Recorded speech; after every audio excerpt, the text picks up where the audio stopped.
So today our topic is NAT.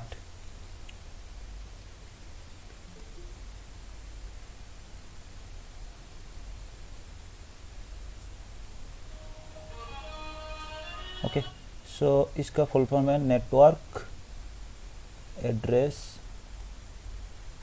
Translation. ठीक है, सो जैसे कि इसका फुल फॉर्म मैं लिख रहा हूँ नेटवर्क एड्रेस ट्रांसलेशन, तो वहाँ से आपको पता होना चाहिए कि 3 वर्ड यहाँ पे मैंने लिखा है, network, address and translation. Network के लिए जो एड्रेस या फिर लॉजिकल एड्रेस जो हम यूज करते हैं उसको ट्रांसलेशन करने का जो तरीका होता है ना, उस तरीके को हम क्या बताते हैं, नाटिंग बोलते हैं या फिर नाट बोलते हैं। तो बेसिकली आपने जब भी सुना होगा तो आपके बारे में आपको भी थोड़ा बहुत नाटिंग के बारे में पता होगा।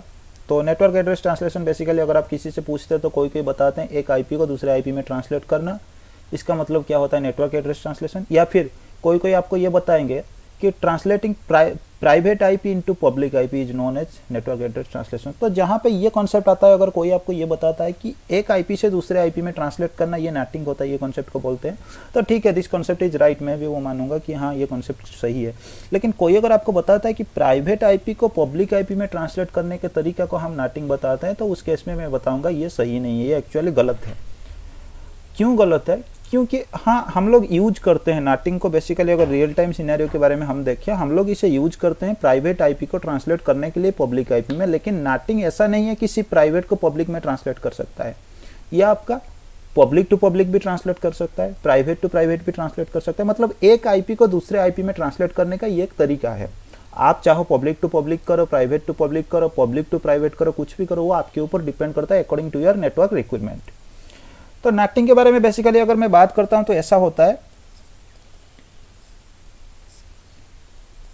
कि ये अगर आपका एक डिवाइस बैठा है जिसकी आईपी एड्रेस अगर मैं मानता हूं कि ये 1 है, और यहाँ पे एक डिवाइस आपका बैठा है, ये एक आईपी एड्रेस आपका 10.0.20.0.1 है। तो यहाँ पे बेसिकली क्या होगा, इस राउटर के ऊपर अगर मैं नाट चला लेता हूँ, नेटवर्क एड्रेस ट्रांसलेशन का कॉन्सेप्ट अगर यहाँ पे मैं अप्लाई कर लेता हूँ, तो उस केस में क्या होगा, ये आईपी अगर कोई ट्रैफिक भेजना चाहता है 20.1 पे, तो आपका ऐसा होगा, ये जब इस राउटर को क्रॉस होके जाएगा, अगर नाटिंग के सारे कंडीशन एंड क्राइटेरिया आपका अगर मैच हो गया, तो उस केस में ये 10.1 आईपी कोई दूसरे आईपी के साथ ट्रांसलेट होकर आपका आगे चला जाएगा। मतलब यहाँ से जब आपका पैकेट जनरेट होगा, इसकी सोर्स एड्रेस आपका 10.1 होगा, डेस्टिनेशन होगा 20.1 आईपी के बारे में अगर हम बात करते हैं। लेकिन जब नाटिंग आपका परफॉर्म हो जाएगा, नाटिंग का सारे क्राइटेरिया एंड कंडीशन आपका मैच हो जाएंगे और ट्रैफिक आपका बाहर चला जाएगा, तो उस केस में आप यहाँ पे ट्रांसलेट के लिए जो आईपी आप यूज करते हो, वो आईपी आपका सोर्स आईपी, मान लो यहाँ पे आपने एक्स आईपी रखा है, ट्रांसलेट के लिए एक्स को ही आप यूज कर रहे हो, तो यहाँ पे सोर्स जब बाहर जाएगा ना, आपका सोर्स एक्स बन जाएगा और आपका डेस्टिनेशन जो है, आपका जो डेस्टिनेशन आईपी था वो आपका बन जाएगा। इस डिवाइस को कभी भी 10.0.0.1 आईपी के बारे में पता नहीं चलेगा, क्योंकि आपका ट्रांसलेशन यहाँ पे हुआ है। और ये डिवाइस अभी अगर कोई रिप्लाई करना चाहता है 10.0.0.1 पे, तो ये डायरेक्ट 10.0.0.1 पे कम्युनिकेट नहीं कर सकता। तो ये क्या करेगा, इसके पास जो पैकेट रिसीव हुआ था जिसमें सोर्स आईपी आपका था, एक्स आईपी आपका था, ये उसी पे कम्युनिकेट कराएगा, और जो डिवाइस आपका क्या था, जो ट्रांसलेट इसने किया था, जो डिवाइस आपका ट्रांसलेट किया था, उसी डिवाइस के पास जब एक्स के लिए कोई ट्रैफिक आएगा, फिर उससे समझ में आ जाएगा कि एक्स के लिए जो ट्रैफिक था ये एक्चुअली 10.0.0.1 के लिए है। तो इसके लिए बेसिकली एक नाट का आपका ट्रांसलेशन टेबल होता है, वहाँ पे इसे वहाँ से पता चलता है। तो इसको थोड़ा ब्रीफली और हम देखते हैं। तो ये एक छोटा सा बस नाटिंग के बारे में आपका समरी था। तो नाट में बेसिकली आपका यही होता है कि एक आईपी एड्रेस आपका क्या हो रहा है, दूसरे आईपी एड्रेस में आपका ट्रांसलेट हो रहा है। और हमेशा आपका क्या होता है, जब आप नाटिंग करने की कोशिश करते हो ना, तो उस केस में आपका जब जनरल या पढ़ने के लिए जाते हो तो आपको बताया जाता है कि सोर्स आईपी आपका हमेशा ट्रांसलेट किया जाता है। लेकिन अगर हम कंडीशन सेट करेंगे जो आपका डेस्टिनेशन आईपी है उसे ट्रांसलेट करने के लिए, तो उस केस में भी आपका ट्रांसलेट हो सकता है। लेकिन अभी के लिए जनरल अगर हम नाट के बारे में बात करते हैं तो उतना डीपर में हम नहीं जाते हैं। तो हम बेसिकली यहाँ पे क्या करेंगे, हम सोर्स आईपी को ट्रांसलेट करेंगे। ठीक है, तो इसकी रिक्वायरमेंट एक्चुअली क्या है, क्यों इसकी रिक्वायरमेंट आपके पास आया। बेसिकली अगर जनरल हम बात करते हैं तो जनरल रिक्वायरमेंट आपका ऐसा हो सकता है। तो पहला रिक्वायरमेंट के बारे में अगर हम बात करते हैं, तो पहला रिक्वायरमेंट आपका जो पहला वाला सिनेरियो मैंने आपको बताया कि आप बाहर बताना नहीं चाहते हो किसी को कि ये डिवाइस का एक्चुअल में आईपी एड्रेस क्या है। ठीक है, आप ये चाहते हो कि ये डिवाइस को कभी भी ये वाले डिवाइस का आईपी एड्रेस पता ना चले। तो इस केस में आप क्या कर सकते हो, आप नाटिंग को यूज कर सकते हो। ताकि ये डिवाइस को कभी भी एग्जैक्टली ये डिवाइस कौन सा आईपी यूज कर रहा है ना, उसके बारे में ये डिवाइस को कभी भी पता नहीं चलेगा। ठीक है, तो दूसरी सिनेरियो अगर इसका आता है तो उसके बारे में अगर हम बात करते हैं तो दूसरी सिनेरियो में आपके पास क्या आता है, हम बेसिकली जब भी बात करते हैं ना अपने LAN नेटवर्क के बारे में, तो हम क्या करते हैं, जैसे टाटा एक आईएसपी था आपके पास, ठीक है, जो कि आपका इंटरनेट सर्विस प्रोवाइडर था। ये आपका एज राउटर हो गया। एज राउटर किसको आप बोलते हो, जो राउटर आपको इंटरनेट के साथ या फिर बाहर के नेटवर्क के साथ कनेक्ट कराता है अपने LAN नेटवर्क को या फिर आपके नेटवर्क को, उस राउटर को या फिर डिवाइस को हम क्या बोलते हैं, एज डिवाइस। ठीक है, जैसे जैसे आपके घर का दरवाजा होता है ना, जो आपको बाहर के साथ कनेक्ट करता है, तो आपके दरवाजा को आप क्या बोलते हो, एज। ठीक है, या फिर आपका जो ड्राइंग रूम आपके पास होता है उसको आप क्या बोल लेते हो कि ये मेरे लिए एक एज रूम है। उसी तरह का यहाँ पे भी एक आपके पास डिवाइस होता है, जो डिवाइस क्या करता है, आपकी LAN नेटवर्क को कनेक्ट कराता है किसके साथ, आईएसपी या फिर बाहर की कोई नेटवर्क के साथ। ठीक है, तो इस केस में रिक्वायरमेंट आपका एक्चुअली ऐसा होता है कि आपके आईएसपी के पास कभी भी प्राइवेट नेटवर्क का कोई भी इंफॉर्मेशन उसके पास नहीं आता है। जैसे प्राइवेट नेटवर्क के बारे में अगर हम बात करते हैं तो अपने LAN में यूज करने के लिए हमारे पास कुछ प्राइवेट रेंज की आईपी एड्रेस ऑलरेडी डिफाइन किया गया है। जैसे क्लास ए के लिए 10 का पूरा रेंज, क्लास बी के लिए आपके पास होता है 172.16 से लेके 172.31 तक पूरा नेटवर्क आपका प्राइवेट यूज के लिए होता है। और क्लास सी में भी आपके पास कुछ है जो कि आपका 192.168 1 से लेके 192.168 255 तक आपका है। ठीक है, तो ये जो प्राइवेट नेटवर्क आपके पास होता है ना, ये प्राइवेट नेटवर्क एक्चुअली आपका क्या किया जाता है, ये फ्री में अवेलेबल होता है और कोई भी इसे यूज कर सकता है। ऐसा कोई स्पेसिफिक नहीं कि आप जो नेटवर्क प्राइवेट का यूज कर रहे हो ना, कोई दूसरा इसको यूज नहीं कर रहा है, नहीं, ऐसा नहीं होता है। बहुत सारे लोग होते हैं जो जनरल आप जो नेटवर्क प्राइवेट का यूज करते हो सेम नेटवर्क को वो भी यूज करते हैं। तो इसीलिए एक रूल बनाया जाता है कि जो आपका आईएसपी होता है ना, उस आईएसपी के पास जो राउटिंग टेबल होता है, उस राउटिंग टेबल में कभी भी प्राइवेट नेटवर्क के लिए कोई एंट्री नहीं होता है। ठीक है, तो इसका मतलब आपका यही है, सीधी सी बात यही है कि इंटरनेट पे कोई एक बंदा आपका बैठा है किसी दूसरे नेटवर्क में और आपके यहाँ पे कोई बंदा बैठा है जो कि एक प्राइवेट का आईपी यूज कर रहा है, तो ये बंदा कभी भी आपके यूजर के साथ कम्युनिकेट नहीं कर सकता। ठीक है, और दूसरी बात ऐसा है कि ये बंदा कभी भी प्राइवेट आईपी को यूज करके इंटरनेट से कोई भी सर्विस, आपका गूगल हो जाए या फिर कोई भी आपका सर्विस हो गया, वो सर्विस को ये बंदा भी एक्सेस नहीं कर सकता प्राइवेट आईपी के साथ। क्योंकि प्राइवेट आईपी के बारे में जब मैंने आपको बताया था, मैंने बताया था कि generally internet access is not permitted for private users. क्यों? क्योंकि ये बंदा अगर कोई भी, हम नाटिंग वगैरह का कोई भी कॉन्सेप्ट नहीं है, अभी प्लेन नेटवर्क के बारे में अगर आप बात करते हो ना, तो ये बंदा क्या करेगा, जब भी कोई ट्रैफिक सेंड करेगा, मतलब ये इंटरनेट पे 8.8 का आईपी है, तो वो क्या कर रहा है, ये बंदा चाह रहा है कि उस आईपी के साथ कम्युनिकेट करेगा। ठीक है, तो ये क्या करेगा, अपने जब भी पैकेट जनरेट कराएगा उसमें सोर्स आईपी 10.1 लगाएगा, डेस्टिनेशन आईपी 8.8 लगाएगा, और ये पैकेट को ये क्या करेगा, अपने इस एज राउटर के पास भेज देगा। और इस एज राउटर आपका क्या करेगा, आपको पता है कि आईएसपी की तरफ हम क्या करते हैं, एक डिफॉल्ट रूट कॉन्फ़िगर करते हैं। ये देखेगा, डेस्टिनेशन को चेक कराएगा, डेस्टिनेशन को चेक करने के बाद इसको पता चलेगा कि मेरे को ट्रैफिक जो है डिफॉल्ट रूट के साथ इंटरनेट की तरफ भेजना है, तो ये आगे क्या करेगा, इंटरनेट की तरफ भेज देगा। और इंटरनेट के पास भी उनके पास कुछ राउटर्स होते हैं जो कि प्रोवाइडर एज राउटर बोले जाते हैं। ठीक है, ये आपका एज राउटर आपका कस्टमर एज राउटर या फिर सी एज राउटर बोला जाता है। और आपके जो इंटरनेट प्रोवाइडर होता है, जो डिवाइस के साथ आपको कनेक्ट करता है, उस डिवाइस को हम बोलते हैं प्रोवाइडर एज राउटर या फिर प्रोवाइडर एज डिवाइस। तो इस डिवाइस के पास जब आपका ये वाला पैकेट जो जाके पहुंच जाएगा ना, तो फिर क्या होगा, ये हमेशा क्या करेगा, आपका पहले सोर्स को चेक करेगा कि सोर्स को इससे तो रिप्लाई करना है, तो सोर्स को जब ये चेक करेगा, चेक करने के बाद इसकी राउटिंग टेबल में उसके लिए कोई एंट्री आपका नहीं मिलेगा। ठीक है, ऐसा होता है कि आप जब डिफॉल्ट रूट कॉन्फ़िगर करते हो ना, तो आप आईएसपी की तरफ डिफॉल्ट रूट करते हो, लेकिन आईएसपी आपके तरफ कभी भी डिफॉल्ट रूट कॉन्फ़िगर नहीं करता है। तो इसलिए क्या होगा, ये तो डेस्टिनेशन देख के ये राउटर अगर राउटिंग का डिसीजन भी ले लेता है, तो डेस्टिनेशन 8.8 चेक करके ये क्या करेगा, इसके पास तो पैकेट भेज सकता है, लेकिन ये जब रिटर्न करने की कोशिश करेगा तो इसके पास भी एक राउटर होगा, उस राउटर के पास कभी भी प्राइवेट नेटवर्क के लिए कोई भी एंट्री नहीं पड़ा होगा, तो ये अभी इंटरनेट से रिप्लाई नहीं कर पाएगा, आपका पैकेट जो है वहां पे ड्रॉप हो जाएगा। इसीलिए आपके प्राइवेट आईपी यूज करने वाले डिवाइस इंटरनेट के साथ कभी भी कम्युनिकेट नहीं कर सकते। तो इसको फिर इस हाल का जो समाधान लाने के लिए आपके पास फिर कॉन्सेप्ट आया किसका, इस नाटिंग कॉन्सेप्ट का। नाटिंग कॉन्सेप्ट ऐसा है कि ये यूजर कभी भी अगर बाहर ट्रैफिक भेज रहा है, तो अगर हम ऐसा कर ले कि यहाँ पे इस डिवाइस के ऊपर हम नाट चला ले, और चलाने के बाद क्या करें कि इस आईपी एड्रेस को ट्रांसलेट करके कोई पब्लिक आईपी एड्रेस में अगर हम कन्वर्ट करके आगे भेज दे तो उस केस में आपका रिप्लाई हो जाएगा आराम से। ठीक है, तो हम ऐसा कर सकते हैं कि यहाँ पे ये जो ट्रैफिक आपका जा रहा है ना, इस पैकेट को यहाँ पे क्या करेंगे, 10.1 को हम कन्वर्ट करके कोई दूसरे जैसे 12.1 या फिर कोई भी आईपी हम पब्लिक आईपी में अगर हम ट्रांसलेट करके आगे इसके पास दे देते हैं, फिर ये अगर सर्वर के पास दे देता है तो पब्लिक आईपी के इन्फॉर्मेशन आपके आईएसपी के पास होते हैं, तो आपको आराम से रिप्लाई मिल जाएगा।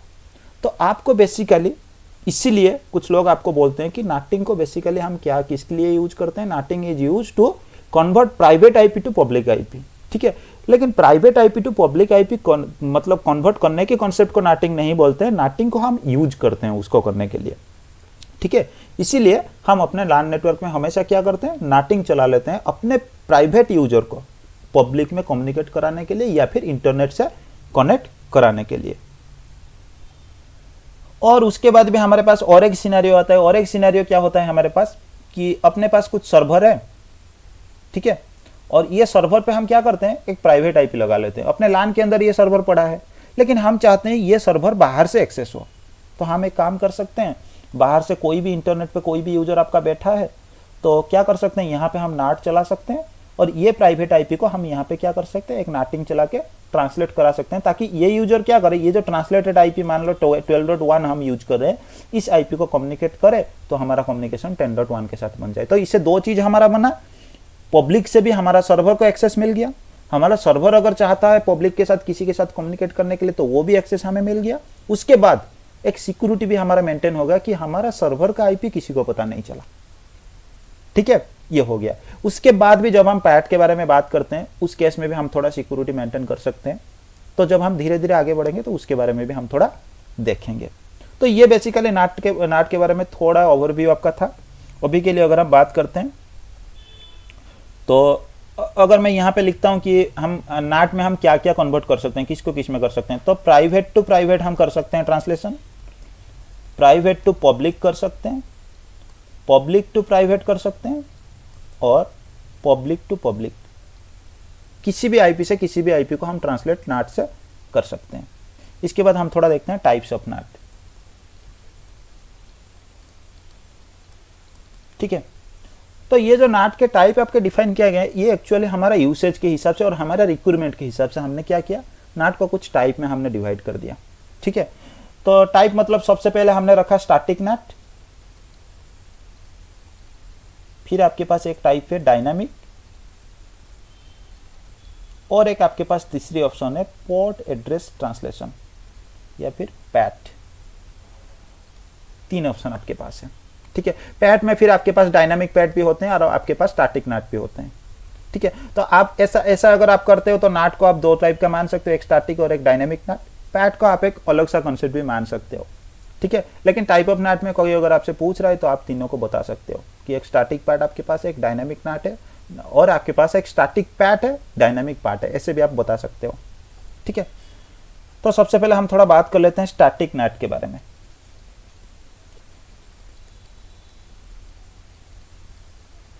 ठीक है, तो स्टैटिक नेट के बारे में अगर हम बात करते हैं तो ये बेसिकली थोड़ा इसके ओवरव्यू अगर हम लिख लेते हैं तो ये बेसिकली आपका क्या करता है, 1-to-1 कम्युनिकेशन करा, 1-to-1 ट्रांसलेशन कराता है।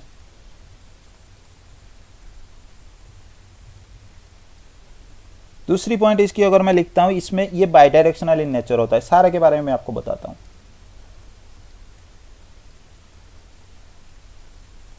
ठीक है, तीसरी ऑप्शन आपके पास होता है कि इसके लिए आपको क्या करना पड़ता है, हर एक एंट्री के लिए आपको एक मैन्युअली एंट्री करना पड़ता है, हर एक आईपी एड्रेस के लिए आपको मैन्युअली एक एक एंट्री करना पड़ता है।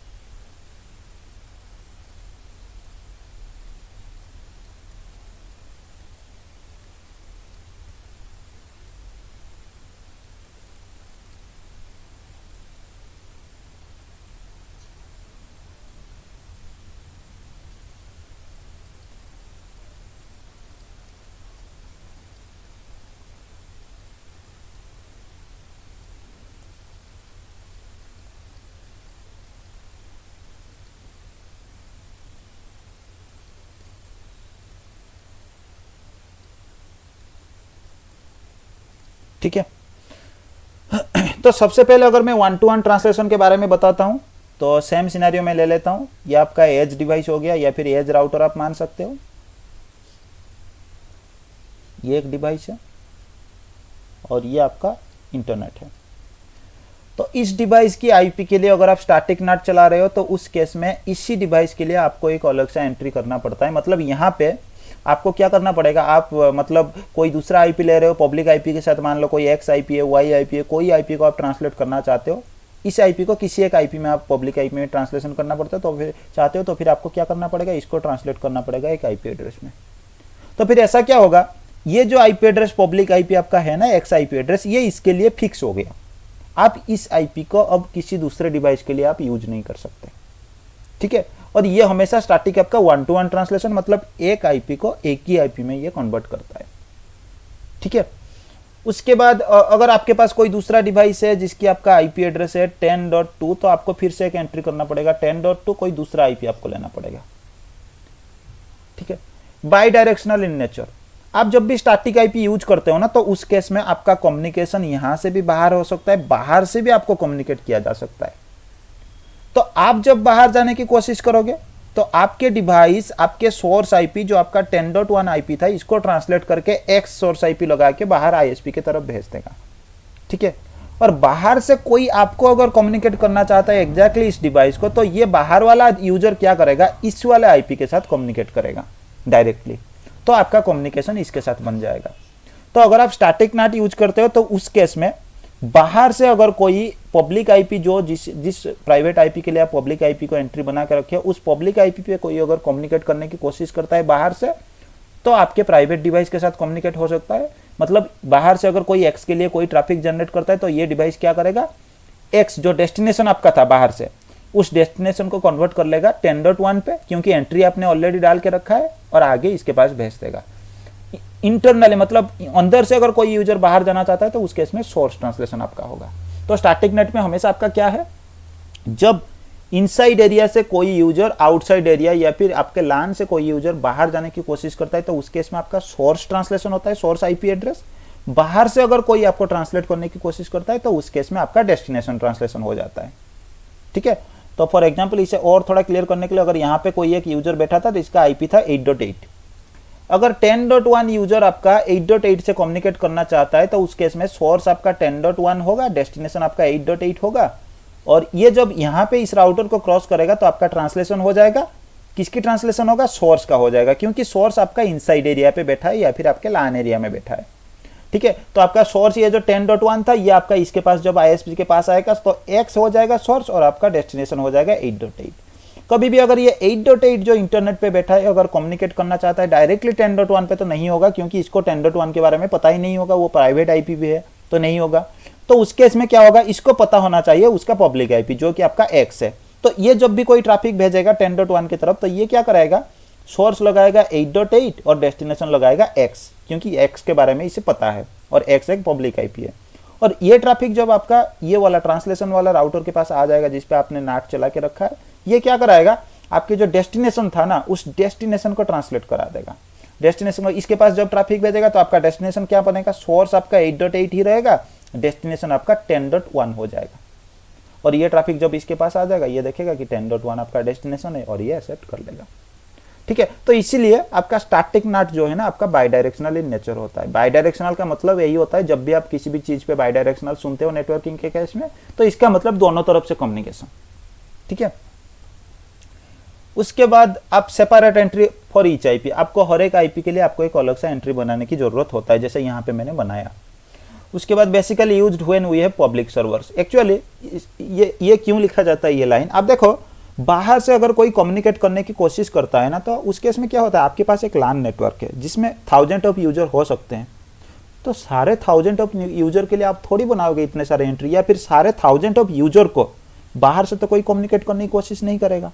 1000 ऑफ यूजर को हाँ इंटरनेट चाहिए तो आप इंटरनेट देने के लिए उनको कर सकते हो, लेकिन उनको तो कोई बाहर से कम्युनिकेट नहीं करेगा ना, तो उस केस में उनको देने की क्या जरूरत है, कोई जरूरत नहीं। लेकिन हमारे पास जब कोई सर्वर पड़ा है, सर्वर का मतलब यही है कि पब्लिकली बाहर से भी कोई उसे एक्सेस कर सकता है ना, हम जरूरत पड़ सकता है कि बाहर से कोई उसे एक्सेस करे, तो उस केस में हम हमेशा क्या करते हैं, जब हमारे पास सर्वर होते हैं तो सर्वर्स को ही हम क्या करते हैं स्टैटिक एंट्री दे देते हैं, और ये पब्लिक आईपी जो सर्वर का होता है, ये जो पब्लिक आईपी हम देते हैं, इसको बाहर वाले बंदे को हम बता देते हैं कि हमारा सर्वर का आईपी यही है, आप इससे कनेक्ट करो जब भी आपको सर्वर का एक्सेस चाहिए। तो इसलिए बेसिकली कभी भी हमारे पास कोई सर्वर होता है तो उसके लिए हम क्या करते हैं स्टैटिक एंट्री ही बनाते हैं नाटिंग का। उसके बाद आपका परमानेंट एंट्री होता है। परमानेंट एंट्री मतलब आप देखो, ये जो एंट्री आपने बनाया ना, जब तक एज ए एडमिनिस्ट्रेटर आप इस एंट्री को नहीं हटाते हो तब तक ये एंट्री आपका परमानेंट है, कोई इसके ऊपर कोई खिलवाड़ नहीं कर सकता है। ठीक है, तो ये केस आपका हो गया स्टैटिक नाट का। एक बार हम इसका प्रैक्टिकल एक छोटा सा कर लेते हैं, फिर उसके बाद आगे बढ़ेंगे ताकि आपको और थोड़ा क्लियर हो जाए।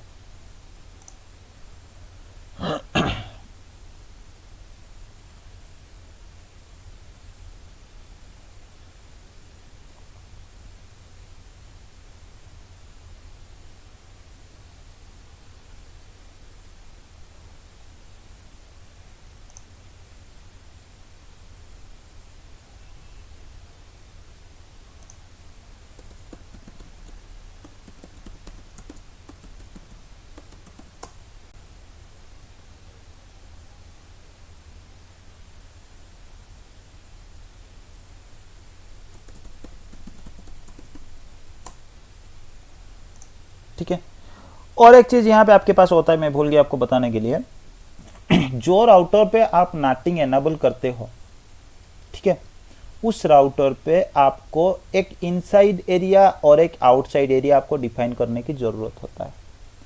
इनसाइड का मतलब जहां पे मेरा ट्रैफिक हीट होगा, मतलब जहां पे मेरा ट्रैफिक हीट होते ही ट्रांसलेशन हो जाए, वो मेरा होगा इनसाइड एरिया। आउटसाइड मतलब जहां से ट्रांसलेट होने के बाद आपका ट्रैफिक आगे जाएगा, उस एरिया को हम बोलते हैं आउटसाइड एरिया।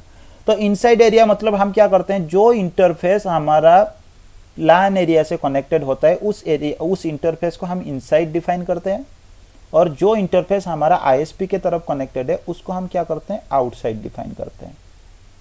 ठीक है, तो इसका मतलब आप बेसिकली ऐसे भी मान सकते हो कि इंटरफेस को मैं एक नाम जैसा दे रहा हूं नाटिंग में यूज करने के लिए। तो उसमें बेसिकली मेरा क्या होगा, मेरे को जब नाटिंग में जब मैं स्टेटमेंट लिखने के लिए जाऊं ना, तो उस स्टेटमेंट में हम इनको यूज करेंगे कि एक्चुअली ट्रांसलेट कहां पे ट्रैफिक हीट होने पे ट्रांसलेट करना है और कहां पे ट्रैफिक आगे भेजना है, हमें डिफाइन करने की जरूरत होता है। तो बेसिकली जहां पे मेरा ट्रैफिक हीट होगा उसको हम बोलते हैं इनसाइड एरिया, जो हमारा LAN एरिया होता है, और जहां से हम ट्रैफिक को ट्रांसलेट करने के बाद एग्जिट कर देते हैं उस एरिया को हम क्या बोलते हैं आउटसाइड एरिया। और बेसिकली हमारा इंटरफेसेस होते हैं, उस इंटरफेस के अंदर हमें क्या करना पड़ता है, इस इनसाइड या फिर आउटसाइड को हमें डिफाइन करना पड़ता है। अगर हम इनसाइड या आउटसाइड डिफाइन नहीं करते हैं तो उस केस में हमारा ट्रांसलेशन भी काम नहीं करता है। ठीक है,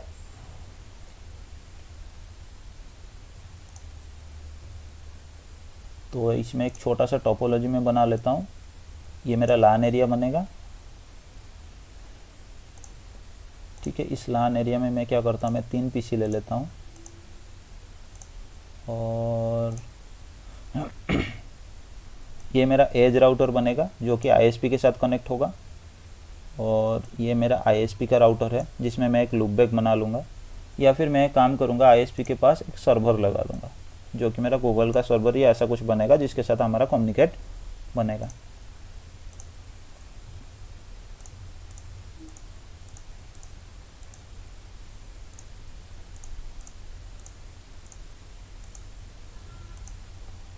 ठीक है, तो मैं कॉन्फ़िगर करता हूँ। LAN के लिए हम क्या करेंगे, 10 का नेटवर्क यूज करेंगे। सो फास्ट इथरनेट 0x0 मेरा LAN की तरफ कनेक्टेड है। तो इंटरफेस में मैं डिस्क्रिप्शन भी दे देता हूँ LAN इंटरफेस, ताकि अगर बाद में मेरे को चेक करने की ज़रूरत पड़े तो मेरे को पता चल जाए। तो IP एड्रेस मैं दे देता हूँ 10.0.0.1, और यही IP एड्रेस मेरा गेटवे बनेगा सारे डिवाइसेस के लिए, और इसे मैं नो शट डाउन कर लेता हूँ। हो गया। उसके बाद जो ISP की तरफ मेरा इंटरफेस कनेक्टेड है वो इंटरफेस मेरा है फास्ट इथरनेट 0x1। सो इंटरफेस फास्ट इथरनेट 0x1 मैंने ले लिया, डिस्क्रिप्शन मैंने दे दिया, ISP की तरफ ये कनेक्टेड है, और IP एड्रेस मैं इसको दे देता हूँ। ISP की तरफ जो मेरा ये पब्लिक का नेटवर्क होना चाहिए उसके अकॉर्डिंग ही मैं ले लूँगा। तो ISP की तरफ मेरा जो नेटवर्क होगा ना वो मैं यूज करता हूँ 200 का नेटवर्क, 200.0.0.1 यहाँ पे मैंने यूज किया है, और ये क्लास C का IP है। ठीक है। और आपको पता है आईएसपी की तरफ जब भी हम कॉन्फ़िगर करते हैं ना, तो हम क्या करते हैं, आईएसपी की तरफ एक डिफ़ॉल्ट रूट भी भेज देते हैं। तो मेरे आईएसपी राउटर का मैं एक आईपी दे देता हूँ। आईएसपी राउटर का फास्ट इथरनेट 0x0 मेरे तरफ कनेक्टेड है। तो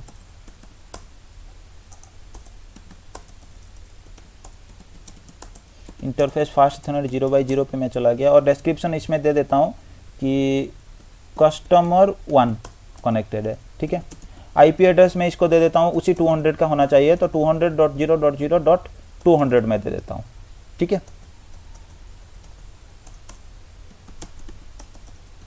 ठीक है, मैंने दे दिया। और उसके साथ साथ और एक इसका इंटरफेस है, जो इंटरफेस मेरा सर्वर की तरफ कनेक्ट है। तो सर्वर का आईपी मैं 8.8.8.8 रखूँगा, इसलिए इंटरफेस फास्ट इथरनेट ये आपका 0x1 है। Fast Ethernet 0x1 description server connected है, तो उसको मैं आईपी दे देता हूँ 8.8.8.1। सबनेट मास्क में /8 का ही दे देता हूँ, नो शटडाउन मैंने कर लिया। उसके बाद सर्वर को भी एक मैं आईपी दे देता हूँ, सर्वर को 8.8.8.8 में देता हूँ और 255 ही रखता हूँ। और इसके लिए गेटवे भी देना होगा, तो गेटवे जो इसके सामने वाले इंटरफेस पे मैंने कॉन्फ़िगर किया है उसी को मैं दे देता हूँ। हो गया सर्वर में आईपी एड्रेस कॉन्फ़िगर। तो आपको पता है हमारा जो एज डिवाइस होता है ना, उस एज डिवाइस में आईएसपी की तरफ हम क्या करते हैं, एक डिफ़ॉल्ट रूट भेजते हैं। तो यहाँ पे मैं एक डिफ़ॉल्ट रूट कॉन्फ़िगर कर रहा हूँ, जो कि मेरा डिफ़ॉल्ट रूट ये है, और आईएसपी की तरफ जो आईपी होता है उस आईपी को हम नेक्स्ट हॉप की तरह यूज करेंगे। तो ये आईपी था, तो इसको मैंने यूज कर लिया। तो अभी के लिए मेरा टोपोलॉजी रेडी है। ये इस डिवाइस को मैं आईपी दे देता हूँ 10.0.0.10 से शुरू करते हैं। 10.0.0.1 इसको मैं दे देता हूँ एज ए गेटवे। दूसरे डिवाइस को मैं दे देता हूँ 10.0.0.11, 10.0.0.1 एज गेटवे। इसको मैं दे देता हूँ 10.0.0.12, 10.0.0.1 इज द गेटवे। ठीक है।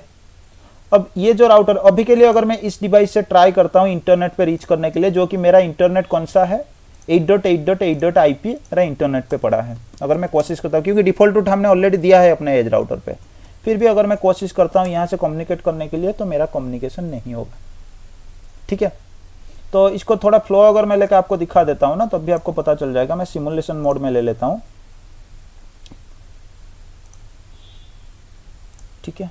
मैं यहाँ से क्या करता हूँ, सेम आपका जो पिंग है ना, वो पिंग पैकेट एक जनरेट करता हूँ। आप देख लो ये पैकेट आपका यहाँ से जनरेट हुआ। फिर हम नेक्स्ट करते हैं, आपके स्विच के पास आया। पहली बार आपका स्विच के पास आया होगा, तो फिर स्विच ने चलो ये पहले से कोई कम्युनिकेशन आपका हो गया था, तो आपके एज डिवाइस के पास आ गया। आपके एज डिवाइस इसे इंटरनेट पे भेज भी रहा है। आपका पैकेट देखो इंटरनेट के पास आ गया, इंटरनेट भी सर्वर के पास दे देगा। ठीक है। तो ये सर्वर के पास आपका ट्रैफिक आ गया, लेकिन बाद में आपके सर्वर ने उसे रिप्लाई करने के लिए सर्वर क्या करेगा, अपने गेटवे के पास भेजेगा, जो कि ये वाला डिवाइस है। तो गेटवे मतलब आपका इंटरनेट से जो डिवाइस कनेक्ट है उसके पास ये भेजेगा। और इस डिवाइस के पास जब आ गया, इसने क्रॉस कर दिया। क्यों किया? क्योंकि इसके पास 10.1 के लिए कोई राउटिंग टेबल में एंट्री नहीं है। अगर आप यहाँ पे 200 आईपी राउट करके देखोगे ना, तो आप देख लो 10 की नेटवर्क के लिए इसके पास कोई एंट्री नहीं है। हम अगर बना देंगे तो ये हमारा जो सिमुलेशन वाला है ना, सिमुलेटर वाला सिनेरियो है, तो इस केस में हम चाहे तो बना सकते हैं। लेकिन आईएसपी के पास भी आपके पास इस तरह का कोई एंट्री प्राइवेट एरिया की नहीं है। तो इसके पास 10 के लिए कोई एंट्री नहीं है, इसलिए आपका रिप्लाई नहीं जा रहा है। ठीक है। तो हम अभी क्या करेंगे, इस डिवाइस के ऊपर नाटिंग का कॉन्सेप्ट चलाएंगे और स्टैटिक नाट कॉन्फ़िगर कराएंगे। ठीक है। तो स्टैटिक नाट के लिए मैंने आपको बताया था, सबसे पहले आपको क्या करना पड़ेगा, आपको इनसाइड और आउटसाइड एरिया आपको डिफाइन करना पड़ेगा। तो यहाँ पे मेरे फास्ट इथरनेट 0x0 पे क्या कनेक्टेड है, मेरा LAN एरिया कनेक्टेड है। तो इस एरिया को मैं, इस इंटरफेस को मैं इनसाइड डिफाइन करूंगा, और फास्ट इथरनेट 0x1 पे मैं क्या करूंगा, आउटसाइड डिफाइन करूंगा। कमांड अगर आप लिखना चाहते हो तो आप लिख सकते हो, छोटे छोटे कमांड है। सो इंटरफेस फास्ट इथरनेट 0x0 पे मैं चला गया, और यहाँ पे मेरे को डिफाइन करना पड़ेगा IP नाट इनसाइड। जिस इंटरफेस को मैं इनसाइड डिफाइन करना चाहूंगा उस पर यह कमांड मेरे को चलाना पड़ेगा इंटरफेस के अंदर। कमांड क्या है, IP नाट इनसाइड। ठीक है। फिर मेरा आउटसाइड जो इंटरफेस है 0x1 इंटरफेस है, उसका मैं बनाऊंगा क्या, आउटसाइड इंटरफेस। तो IP नाट आउटसाइड, ये कमांड है उसके लिए, आउटसाइड बनाने के लिए। और नाटिंग में नाटिंग स्टेटमेंट लिखने से पहले हमें इनसाइड और आउटसाइड दोनों डिफाइन करने की जरूरत होता है। अगर हम नहीं करेंगे तो उस केस में नाट हमारा काम नहीं करेगा। ठीक है, तो ये दो चीज बनने के लिए अभी हमें क्या करना पड़ेगा, स्टैटिक एंट्री डालना पड़ेगा। तो आपको पता है मेरे जो ये जो आईएसपी है ना, इस आईएसपी के पास अगर आप राउटिंग टेबल में देखोगे तो 200 नेटवर्क के लिए इंफॉर्मेशन पड़ा है। ठीक है, तो मैं क्या करूंगा, यहां से 200 आपके कस्टमर्स क्या करते हैं एक्चुअली स्टैटिक नाट के लिए जो आईपी एड्रेस वो यूज करते हैं ना पब्लिक के लिए, जो पब्लिक से पहचान होने के लिए, तो वो क्या करते हैं आईएसपी से वो आईपी एड्रेस को खरीदते हैं एक्चुअली, कि हमें एक पूल चाहिए, हमें 10 या 15 जैसे आपके पास 10-15 नहीं 8 का एक दे दो, 4 का एक दे दो, 16 एक छोटा सबनेट होता है ना जैसे, उसी तरह का क्या करते हैं खरीदते हैं।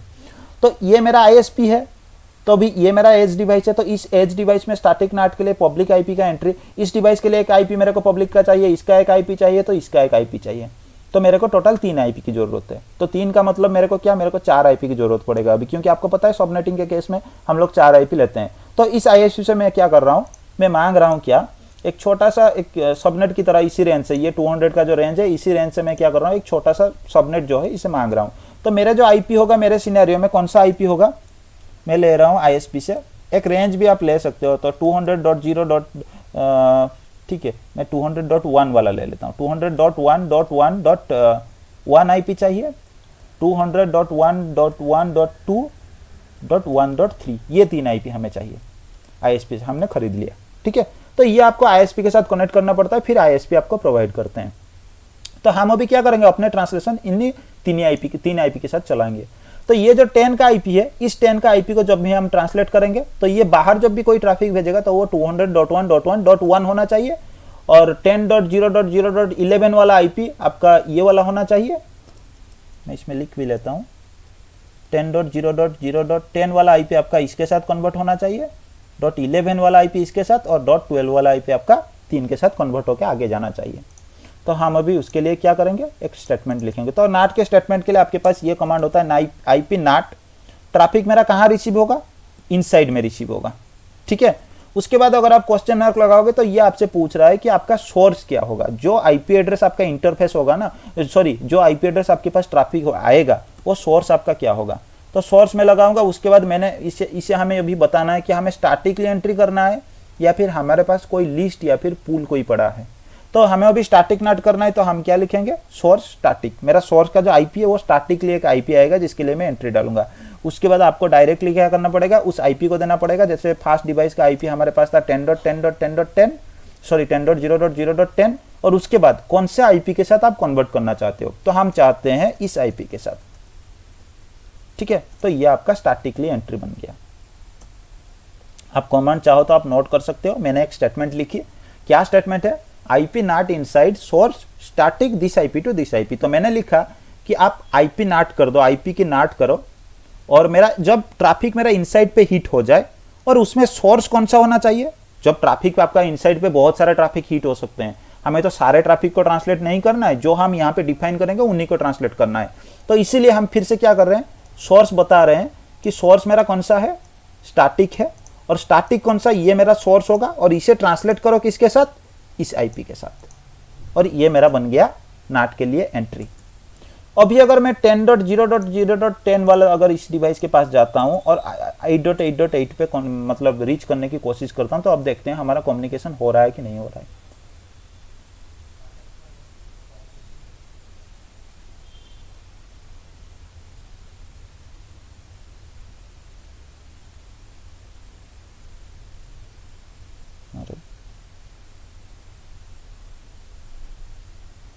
एक सेकेंड, फिर से पैकेट ट्रेसर का कोई दिक्कत तो नहीं बन गया ना। इसका आईपी क्या दिए थे हमने, 10.0.0.10,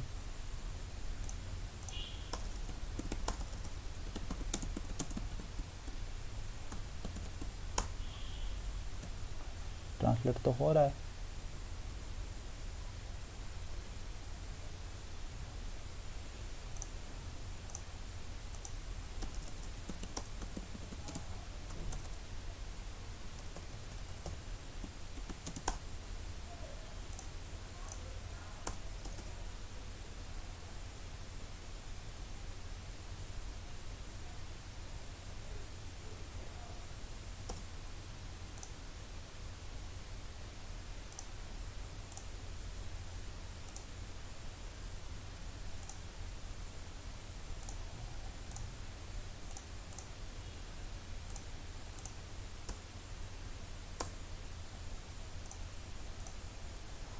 सेकंड थोड़ा ट्रबल शूट कर लेते हैं।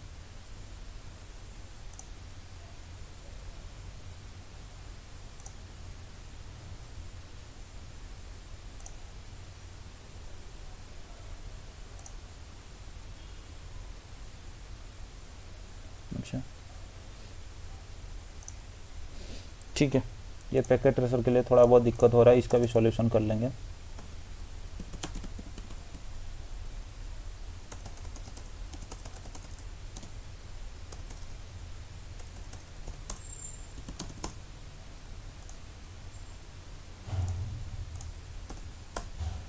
ठीक है, ये एक्चुअली पैकेट ट्रेसर के लिए थोड़ा दिक्कत हो रहा है। ये देखो, ये एंट्री में हटा देता हूं तो भी आपको समझ में आ जाएगा।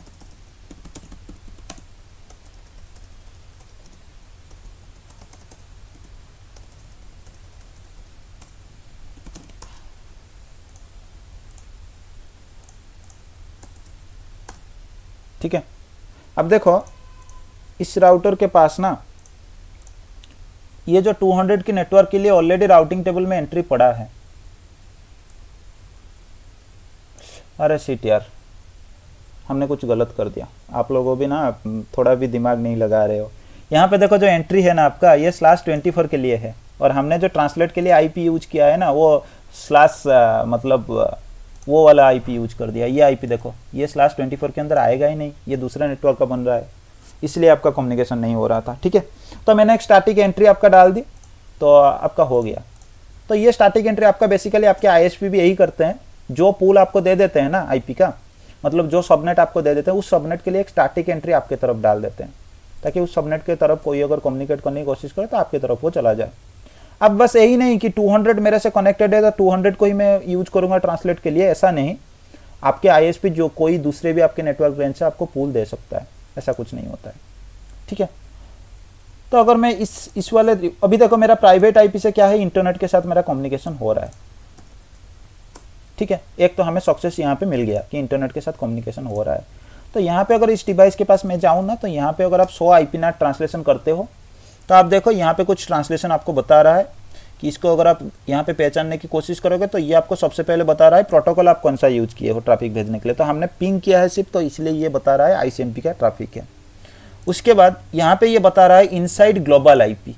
ठीक है, ये आईपी को पहले आप देखो, इनसाइड ग्लोबल का मतलब यही है कि इनसाइड ग्लोबल मतलब यही है कि आप अपने इनसाइड डिवाइस के लिए ग्लोबल से पहचानने के लिए कौन सा आईपी आपने पब्लिक आईपी यूज करके रखा है ट्रांसलेशन में। मतलब ट्रांसलेट करने के बाद किस आईपी के साथ आपका ट्रांसलेशन बने वो आपने कौन सा आईपी डिफाइन करके रखा है, ये आपका बनेगा इनसाइड ग्लोबल वाला आईपी। ठीक है, इस डिवाइस के लिए ये बनेगा इनसाइड ग्लोबल वाला आईपी, क्योंकि इस आईपी एड्रेस को आपने ट्रांसलेट करके किस में रखा है, ये वाला आईपी में। बाहर से इसका पहचान यही होगा। इनसाइड एरिया के डिवाइस के लिए ग्लोबल से पहचान जो आईपी होगा वही आपका बनेगा इनसाइड ग्लोबल वाला आईपी। इनसाइड लोकल मतलब आपके डिवाइस का ओरिजिनली लोकल आईपी आप कौन सा यूज कर रहे हो, जो आपका प्राइवेट आईपी है। और ये आउटसाइड ग्लोबल और आउटसाइड लोकल हमेशा आपका क्या होता है, आपका आउटसाइड आईपी ही होता है, डेस्टिनेशन आईपी। ग्लोबल में आप किसके साथ कम्युनिकेट करने की कोशिश करते हो, ग्लोबल से तो आपका कोई ट्रांसलेशन नहीं हो रहा है ना, इसलिए ग्लोबल में जो आपका लोकल डिवाइस है वही आपका ग्लोबल डिवाइस भी है, सेम आपका एंट्री होता है। यहाँ पे बस आपको चेंज दो देखने को मिलते हैं, और इंटरव्यूअर आपसे ये क्वेश्चन पूछते ही हैं नाट के ऊपर, अगर कोई पूछता है यहाँ पे बंदे कंफ्यूज हो जाते हैं, what is the difference between inside global and inside local. तो उस केस में आपको डायरेक्टली ये बोलना होता है that inside local IP will be the private IP of the device and inside global IP will be the public IP which we are using to translate the private IP. आपको बताना पड़ता है clear. And outside local and outside global will always be the destination IP address the device which is available in the internet. और ये basically जो IP के साथ आपको दिख रहा है ये आपके लिए पोर्ट नंबर होता है। आपको पता है कि ये जो पोर्ट नंबर आपका सोर्स पोर्ट नंबर होता है, डेस्टिनेशन नहीं। ठीक है, तो आप जब भी आईसीएमपी का पैकेट आप भेजते हो ना, तो आईसीएमपी के केस में आपका क्या होता है, आपका कोई पोर्ट नंबर नहीं होता है, आपका प्रोटोकॉल नंबर एक्चुअली होता है, क्योंकि आईसीएमपी एक लेयर 3 का प्रोटोकॉल होता है और पोर्ट नंबर आपका लेयर 4 में पहचाना जाता है। इसलिए ये आपको यहाँ पे कुछ रैंडम पोर्ट नंबर आपको देखने को मिल रहे हैं, जो कि सोर्स एंड डेस्टिनेशन बोथ के लिए ये लोग यूज कर रहे हैं। ठीक है, तो ये हो गया आपका आईपी नाट ट्रांसलेशन। ये ट्रांसलेशन टेबल आपका कब बनता है पता है, जब आपका एक बार कोई यूजर आपका कोई ट्रैफिक जनरेट कर लेता है, फिर उसके बाद आपके डिवाइस जब ट्रांसलेशन परफॉर्म कर लेता है ना, उसके बाद ये क्या करता है, ये एंट्री बना के रख लेता है।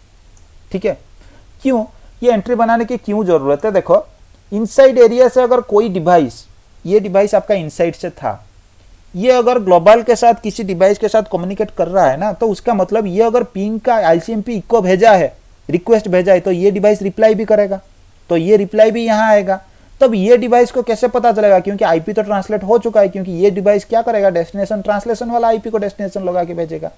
तो उस केस में इस डिवाइस को कैसे पता चलेगा कि ये जो ट्रांसलेटेड आईपी था, इस आईपी ये किसको देना है और ये इको पैकेट किसने भेजा था।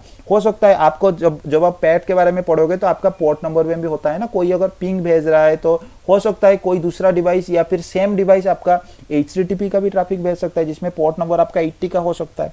तो इसीलिए ये डिवाइस जब भी कोई ट्रैफिक ट्रांसलेट करते हैं ना, तो उस केस में एक ट्रांसलेट एंट्री एक होता है, जिसे हम ट्रांसलेशन एंट्री बोलते हैं या फिर नाट एंट्री बोलते हैं, ये मेंशन कर लेते हैं, ताकि रिटर्न ट्रैफिक उसके लिए आए तो वो पहचान पाए और सही डिवाइस के पास उसकी दिशा दे दे।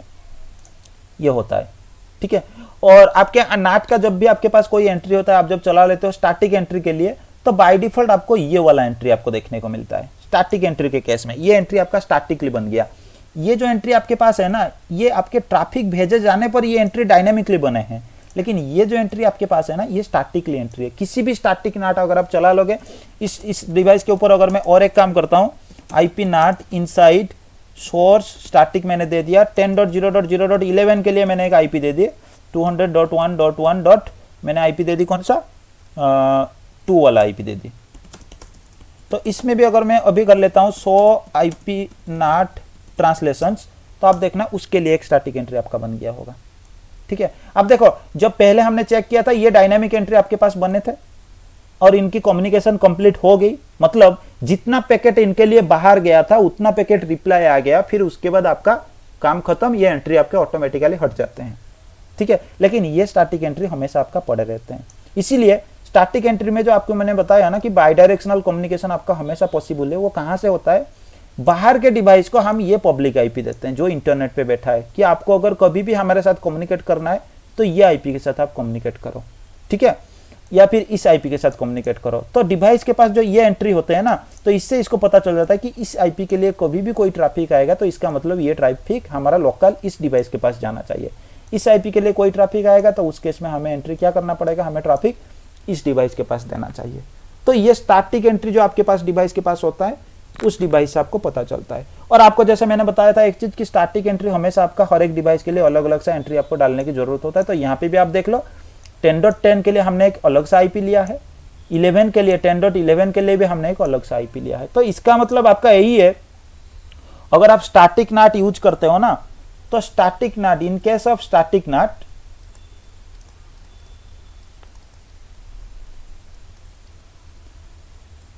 नंबर ऑफ डिवाइसेस जो कि आपका लोकल डिवाइसेस है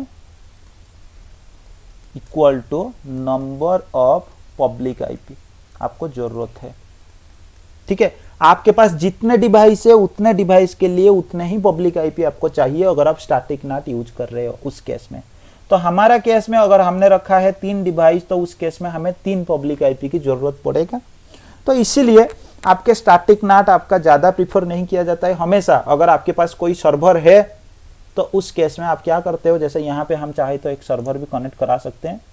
तो ये अगर आपके पास एक सर्वर है, उस सर्वर के लिए आप स्टैटिक नाट ले लो और बाकी के लिए आप डायनामिक नाट या फिर पैट आप यूज कर सकते हो।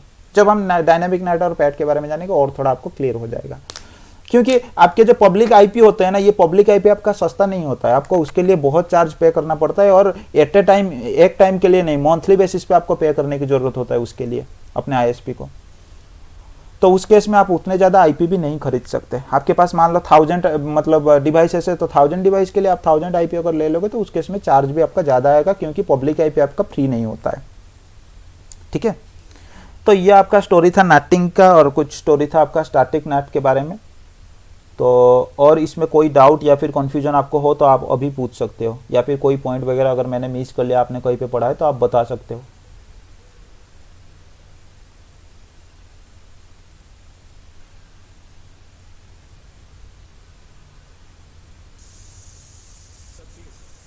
ठीक है ना।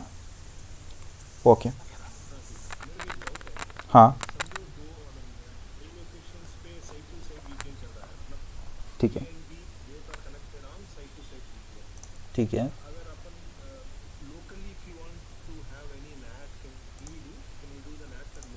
Yes yes we can do. आप रियल टाइम में जो होता है मैं आपको दिखा देता हूँ क्या करते हैं हम। देखो ये आपकी लान का एज डिवाइस हो गया, ठीक है। ये आपका कस्टमर एज हो गया और ये आपका लान एरिया हो गया। ये आपका कनेक्शन आईएसपी की तरफ पड़ा है। तो आपको पता है जाहिर सी बात मेरे लान में अगर कोई डिवाइस कनेक्ट है तो ये क्या करेगा, इंटरनेट भी एक्सेस करेगा, तो इंटरनेट एक्सेस भी मेरा यही से जाएगा। और हमारा क्या है, और एक साइट है हमारा कनेक्टेड है, इंटरनेट पे कहीं पे कनेक्ट होगा, तो इसमें हमारा लान 2 कनेक्ट है, ये मेरा दूसरा ऑफिस हो गया, ठीक है। तो हमें यहाँ पे क्या जरूरत होता है, तो यहाँ पे भी कोई आपका प्राइवेट यूजर, लान पे बहुत सारे यूजर आपके होते हैं। तो इसमें हमारा 2 टाइप का सिनेरियो बनता है। 2 टाइप का सिनेरियो मतलब हमारा रिक्वायरमेंट यही होता है। पहला रिक्वायरमेंट ये होता है कि यूजर को इंटरनेट चाहिए, जो कि इंटरनेट आपका यहीं पे होगा, जो भी आपका सर्वर गूगल वगैरह होंगे ये से इंटरनेट के अंदर होंगे। दूसरा रिक्वायरमेंट आपका प्राइवेट टू प्राइवेट कम्युनिकेशन, ठीक है। मतलब ये यूजर डायरेक्टली इस यूजर के साथ प्राइवेट आईपी के साथ बात करना चाहता है, ठीक है। तो इस सिनेरियो में हम क्या करते हैं, जो हमारा इंटरफेस जो हम यूज करते हैं ना, जिसको कनेक्ट करने के लिए हमारा आईएसपी के साथ, उसी इंटरफेस से हम क्या करते हैं, एक प्राइवेट टनल बना लेते हैं या फिर वीपीएन कनेक्शन जिसे हम बोलते हैं, हमारा दूसरा एज डिवाइस के साथ, ठीक है। तो इस केस में क्या होता है, ये मेरा नाट के लिए आउटसाइड बन गया और ये मेरा इनसाइड बन गया। यहाँ पे नाट के लिए ये आपका इनसाइड बना होगा, ये आपका आउटसाइड बना होगा, ठीक है। और ये जो प्राइवेट नेटवर्क आपके थे, जैसे ये मान लो आपका आप मान लो 10.1.0.0.0/16, ये आपका था 10.0.0.0/16 आपका नेटवर्क था। ये 10.0 का नेटवर्क है और ये 10.1 का नेटवर्क है। और जब भी आपका 10.0 नेटवर्क को प्राइवेटली 10.1 के लिए कम्युनिकेट करने की कोशिश करेगा ना, तो उस केस में क्या होता है, आपके यहाँ पे एक वीपीएन होता है आपका। ये जो वीपीएन होता है उसमें आप क्या बोलते हो, एक इंटरेस्टिंग ट्रैफिक मैच हम बोलते हैं, जिसे हम क्या करते हैं, एसीएल एक्सेस कंट्रोल लिस्ट बना के हम क्या करते हैं, उसे बनाते हैं। अगर वीपीएन का कंडीशन यही होता है, इस राउटर के पास जब भी ये वाले इंटरफेस पे आपका इनसाइड हो या लान हो, कुछ भी हो, कोई भी ट्रैफिक अगर हिट होता है जिसका डेस्टिनेशन अगर कुछ भी होता है अलग सा, जो कि ये वाला एससीएल पे मैच नहीं होता है, तो उसके लिए ट्रैफिक आपका डिफॉल्ट रूट देख के आगे भेजे, और आपका नाटिंग अगर चला है आउटसाइड देख के तो नाट ट्रांसलेशन करके आईएसपी की तरफ भेजो, ठीक है। और ये तो आपका फिजिकली एक कनेक्शन है, लेकिन उसके ऊपर आपके पास एक टनल कनेक्शन भी आपके पास होता है ना, जो कि वर्चुअल इंटरफेस आप मान सकते हो। अगर एससीएल में आपका ट्रैफिक सोर्स एंड डेस्टिनेशन आपका मैच हो गया, सोर्स आपका ये है, डेस्टिनेशन आपका ये है, प्राइवेट टू प्राइवेट कम्युनिकेशन, तो उस केस में ट्रैफिक क्या करो, टनल से एग्जिट करा दो। उसके लिए नाटिंग वगैरह कुछ भी आपका परफॉर्म नहीं होगा, आपका ट्रैफिक टनल से डायरेक्ट ये डिवाइस के पास चला जाएगा, ठीक है। वो आपका कम्युनिकेशन हो जाता है, जिसके लिए हम बोलते हैं बेसिकली। हाँ बताओ।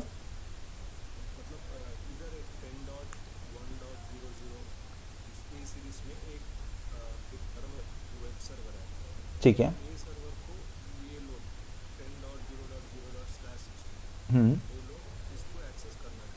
ठीक है।